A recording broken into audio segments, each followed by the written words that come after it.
একটি ছোট্ট বিমান, দুজন মানুষ এবং একটি মিশন, যা কেবল মারাত্মকই ছিল না, যাকে আজও প্রায় অসম্ভব বলে মনে করা হয়।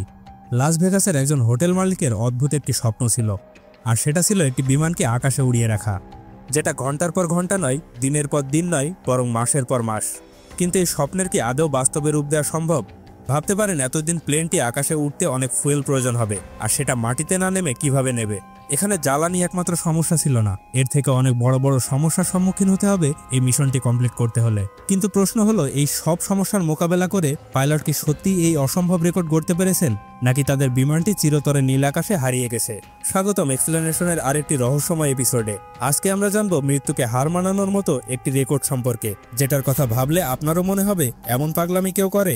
ভিডিওটি সম্পূর্ণ দেখার অনুরোধ রইল, আর যারা আমাদের চ্যানেলে নতুন তারা অবশ্যই পাশে থাকা সাবস্ক্রাইব লেখাতে প্রেস করে বেল আইকনের অপশনটি সিলেক্ট করুন।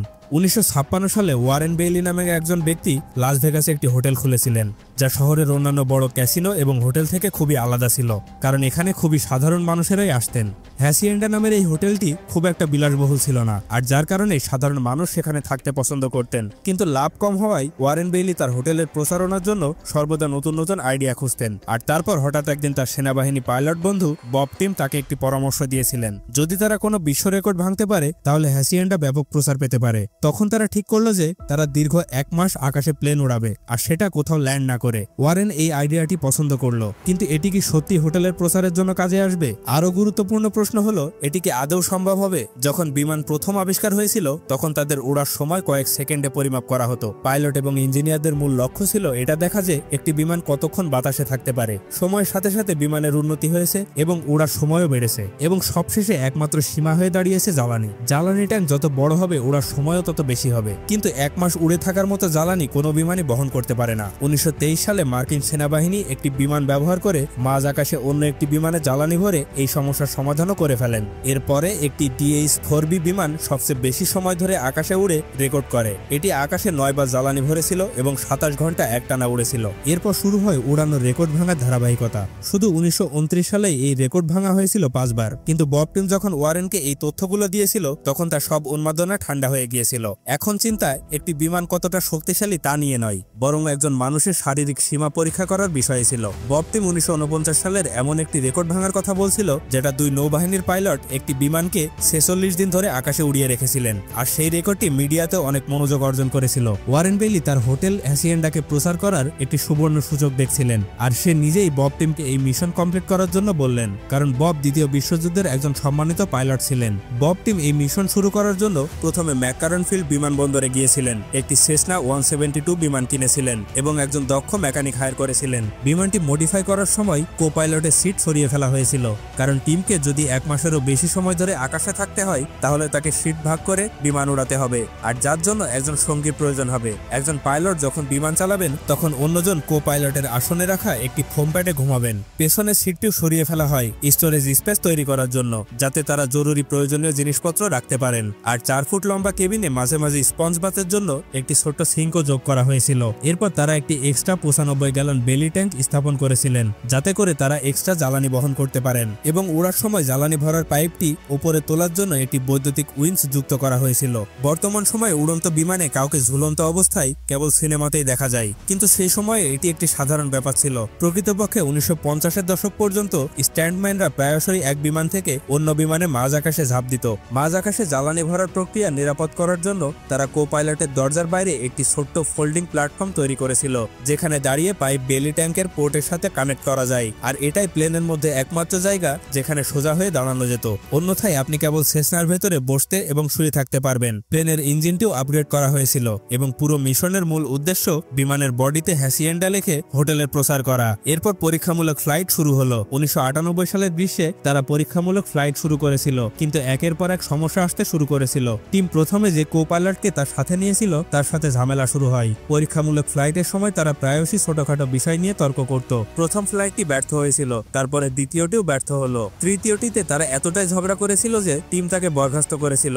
সমস্যাটি ছিল এক্সস্ট ভালভে, যা ক্রমাগত অতিরিক্ত গরম হয়ে যাচ্ছিল। তারা 3 বার মিশন চালু করার চেষ্টা করেছিল, কিন্তু তারা প্রত্যেকবার খারাপভাবে ব্যর্থ হয়েছিল, যা পরিস্থিতি আরো খারাপ করে তুলেছিল। এই একই সময়ে আরো 2 পাইলট জিম হেড এবং বিল বার্কহার্ট একই মডেলের বিমান সেসনা 172 RC-172 ব্যবহার করে 50 দিন ধরে আকাশে উড়ে নতুন রেকর্ড তৈরি করে ফেলে। টিম ডিসেম্বরের মধ্যে সমস্ত সমস্যার সমাধান করে ফেলেছিলেন এবং 1998 সালে 4 ডিসেম্বর হ্যাসিয়েন্ডা ম্যাকারন ফিল্ড থেকে চতুর্থ প্রচেষ্টা চালায়। ইন্টারন্যাশনাল ফেডারেশন অব অটোমোবাইল অর্থাৎ FAI এর কর্মকর্তারাও সেখানে ছিলেন, যারা এই মিশনের উপরে নিবিড়ভাবে পর্যবেক্ষণ করছিলেন। টিম এবং তার নতুন কো-পাইলট জন কুক অল্প সময়ের জন্য অবতরণ করেন, যাতে টায়ারে সাদা পেইন্ট করতে পারেন। এটা ছিল যাতে তারা যদি কোথাও গোপনে ল্যান্ড করে তাহলে তাদের ধরা যায়। 12 ঘন্টা পরে প্রথম জ্বালানি ভরার সময় এসেছিল। তারা আগে থেকেই ঠিক করা একটি রাস্তার কাছে পৌঁছালো, যেখানে একটি জ্বালানি ভরার ট্রাক অপেক্ষা করছিল। বিমানটি রাস্তার কাছাকাছি আসার সাথে সাথে ট্রাকটি পূর্ণ গতিতে ছুটতে শুরু করলো। বিমানটিকে তারা সর্বনিম্ন সম্ভাব্য গতিতে মাত্র 100 কিলোমিটার প্রতি ঘন্টায় উড়াতে হয়েছিল, কারণ ট্রাকটি এর থেকে দ্রুত যেতে পারছিল না। বিমানটি ট্রাক থেকে মাত্র 20 ফুট উপরে উঠলে কো-পাইলটটি উইন্সটি ছুঁড়ে ফেলে দেন। ট্রাকের একজন কর্মী পাইপটি সংযুক্ত করেন। 3 মিনিটের জন্য ট্রাক এবং বিমানটি নিখুঁতভাবে সামঞ্জস্যপূর্ণভাবে চলতে থাকে। এই সময় ছোট একটি ভুলও মৃত্যু ডেকে আনতে পারে। ট্যাঙ্ক পূর্ণ হয়ে গেলে পাইপটি আবার নিচে নামিয়ে দেওয়া হয় এবং পরবর্তী 12 ঘন্টা ধরে বিমানটি আবার উঠতে থাকে। 50 দিনের রেকর্ড ভাঙতে তাদের এই প্রক্রিয়াটি কমপক্ষে 100 বার পুনরাবৃত্তি করতে হবে। প্রথমে টিম এবং কুক শুধুমাত্র লস ভেগাসের উপর দিয়ে উঠছিলেন, কিন্তু যখন তারা মনে করলেন সবকিছু ঠিকঠাক আছে, তখন তারা ক্যালিফোর্নিয়ার মরুভূমির উপর দিয়ে উঠতে শুরু করেছিলেন। উঁচুতে উঠলে জ্বালানি সাশ্রয় হয়, কিন্তু হিমশীতল ঠান্ডা অসহনীয় ছিল এবং সমস্ত মডিফিকেশনের কারণে বিমানের ইনসুলেশন দুর্বল হয়ে গিয়েছিল। তাই ঠান্ডা থেকে বাঁচতে তারা মাটির কাছাকাছি উঠতে শুরু করেছিল। কম উচ্চতায় আশেপাশের দৃশ্য তো সুন্দর ছিল, কিন্তু রাতে পাহাড় এবং মেঘ মারাত্মক হতে পারে। একসাথে থাকার ফলে টিম এবং কুক ভালো বন্ধু হয়ে উঠেছিল। অবসর সময়ে তারা বই পড়তো, ব্যায়াম করতো অথবা কেবল আড্ডা দিত। জ্বালানি ভরার সুযোগ ব্যবহার করে তারা কেবল জ্বালানি নয়, বরং জলের পাত্র এবং প্রয়োজনীয় জিনিসপত্র নিয়ে নিত। এখন আপনি হয়তো ভাবছেন হজমের পর খাবার কোথায় যেত, তাদের টয়লেট কোথায় ছিল? তাদের কাছে একটি ভাঁজ করা ক্যাম্প টয়লেট ছিল, যার নিচে একটি বজ্র ব্যাগ ছিল। ক্যালিফোর্নিয়ার মরুভূমিতে তারা ওই বজ্র সহ ব্যাগ ফেলে দিত। 36 দিন আকাশে থাকার পর তারা বিমানে নববর্ষ উদযাপনও করেছিল, কিন্তু ক্লান্তি স্পষ্টভাবে দৃশ্যমান ছিল। তারা একটি ছোট কেবিনে আটকে ছিল এবং ইঞ্জিনের শব্দে ঘুমানো অসম্ভব হয়ে পড়েছিল। এক রাতে টিম উড়তে উড়তে ঘুমিয়ে পড়ে, আর সেটা জন কুকের শিফট শুরু হওয়ার মাত্র কয়েক মিনিট আগে। আশ্চর্যজনকভাবে তিনি পুরো 1 ঘন্টা ঘুমিয়েছিলেন এবং বিমানটি অটো পাইলটে উঠতে থাকে। যখন টিম জেগে ওঠে তখন বিমানটি একটি অজানা ক্যানিয়নের ভেতরে নিচুতে উঠছিল। যদি টিমের ঘুম না ভাঙতো তাহলে আর কয়েক মিনিট পরেই তারা পাহাড়ে ধাক্কা খেত। 12 জানুয়ারি অর্থাৎ 39 দিন পর একটি গুরুতর সমস্যা ঘটে। বিমানের জেনারেটরটি নষ্ট হয়ে যায়, যার ফলে বেলি ট্যাঙ্ক থেকে জ্বালানি স্থানান্তর করার আর কোনো উপায় ছিল না। এদিকে বিমানের আলো, রেডিও সবকিছুই অকেজ হয়ে যায়। নিচে থেকে একটি ছোট টারবাইন পাঠিয়েছিল, কিন্তু এটি কেবল রেডিও চালাতে সক্ষম ছিল। তাই তাদের বাকি দিনগুলো ম্যানুয়ালি হাতে জ্বালানি পাম্প করতে হয়েছিল।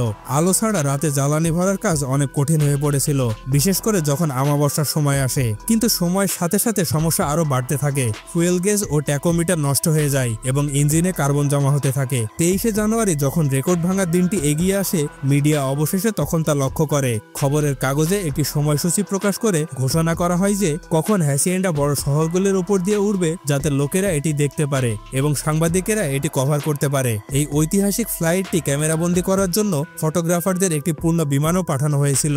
মুহূর্তটিকে বিশেষ করে তুলতে কো-পাইলট কুক মাঝ আকাশে উইন্ডশিল্ড পরিষ্কার করার অভিনয় করেছিলেন। ছবিগুলো ভাইরাল হয়ে যায় এবং পুরো দেশটি মিশনটি অনুসরণ করতে থাকে। 23 জানুয়ারি বিকেল 3:52 মিনিটে হ্যাসিয়েন্ডা 50 দিনের ফ্লাইট রেকর্ড ভেঙে ফেলে। কিন্তু সমস্ত প্রচেষ্টা এবং যন্ত্রণার পরেও টিম এবং কুক সিদ্ধান্ত নেন যে তারা এখনো অবতরণ করবেন না। তারা যতক্ষণ সম্ভব উঠতে থাকবে এবং তাই তারা আরো 14 দিন একইভাবে আকাশে উঠতে থাকে। অবশেষে বিমানটি আর উঠতে পারেনি। 1959 সালের 7 ফেব্রুয়ারি ঠিক 64 দিন 22 ঘন্টা 19 মিনিট 5 সেকেন্ড আকাশে থাকার পর তারা ম্যাকারন ফিল্ডের সাথে যোগাযোগ করে অবতরণের অনুমতি চেয়েছিল, আর তারা সফলভাবে ল্যান্ড করে। ল্যান্ড করার সময় বিশাল জনতা জড়ো হয়ে গিয়েছিল।